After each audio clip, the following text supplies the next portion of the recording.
maanta oo bishu tahay 23 bishii afraad oo maalin khamiisa waxaan shirkii ugu dambeeyay aan la yeelnay guddigii maareynta iyo kahortagga aafadani xanuunkan coronavirus dhammaan ganacsatadii intii badnayd ee ka shaqaynaysay jaadka oo muddo badan ay noo socotay wada tashi noo socday oon ka wada tashanaynay sidii xanuunkan maanta la wada ogyahay dhibaatadiisa looga hortegi lahaa qaadkuna la isla gartay inuu ka mid yahay waxyaabaha dadka isku keenaya ama bulshada soo ururinaya ama maaragtay taabashadii lagu kala qaadaya xanuunkan ee laga dagaalamayo kow ka ah oo dadkii mar walba ay dee baalkaas taabashadiisii iibkiisii dee boqolaal qof ay wada taabanayaan hal qof oo xanuunkaa qabaana intaa oo qof u sarayn karayo shirkan oo ahaa shirkii saddexaad ahaa runtii waxay muujiyeen runtii wadaniyad weyn bay muujiyeen guddiga ragga ganacsatada noo yimiday qaadka ganacsada waxay nala garteen in maanta ay wax walba ka muhiimsan tahay in la badbaadiyo nafaha ummadda reer Somaliland iyaga naftooda nafta carruurtooda nafta ehelkooda nafta dhammaan reer Somaliland oo dhan intii Ilaahay ka sukaysay wixii la badbaadin karo la badbaadiyeyna way nala garteen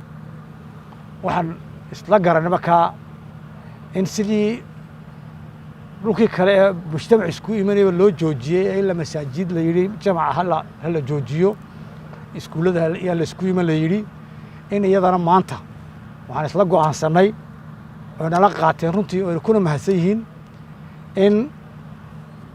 qaadkii ganacsigiisii muddo 25 maalmooda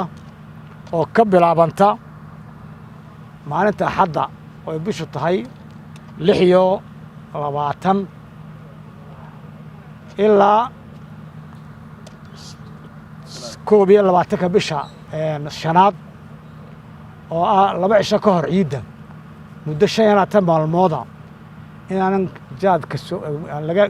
jaad Somaliland laga ganacsan lana keeni karin ayaan isla qaadan runtii waxaan markaa leenahay dhammaan maamulada gobollada iyo degmooyinka iyo dhammaan ciidamada kala duwan ee amniga Somaliland ka shaqeeya laga bilaabo maalinta Axadda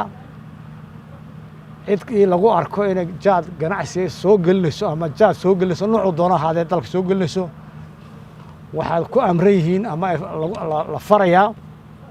in gaadiidka iyo jaadka gaadiidkana hanti qarniyo la wareegaan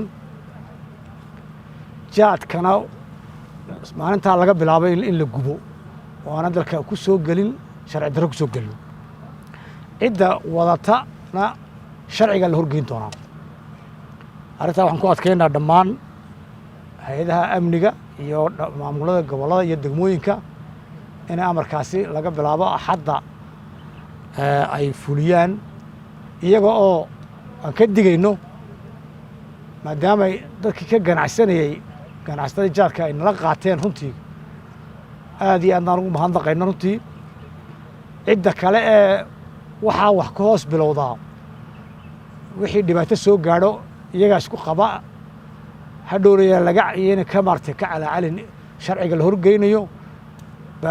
shayga uu hadhow gaadiidu hadduu ku keenaba khasaarahaasi saas ku qabi doona marka waxaan leenahay ummadda reer Soomaaliya meel joogtaba waxaan isla garanay ganacsatadaasi inaan ka wada shaqeyno sidii looga wada hortegi lahaa qudhooda oo farsamo ahaan xukuumadda keliya maaha fulinta kuma eka waxay nala qaateen ganacsatadaasi inay weliba bishaa ay diyaar u yihiin ama 25 maalmood inay diyaar u yihiin inay nagala howlgalaan si lasii loo joojin lahaa markaa shacabka reer Soomaaliya meel kastoo joogaanna waxaan ka codsanaynaa dee haddaan inagu wada qaadanno in wax xanuun baankani dhib nagu yahay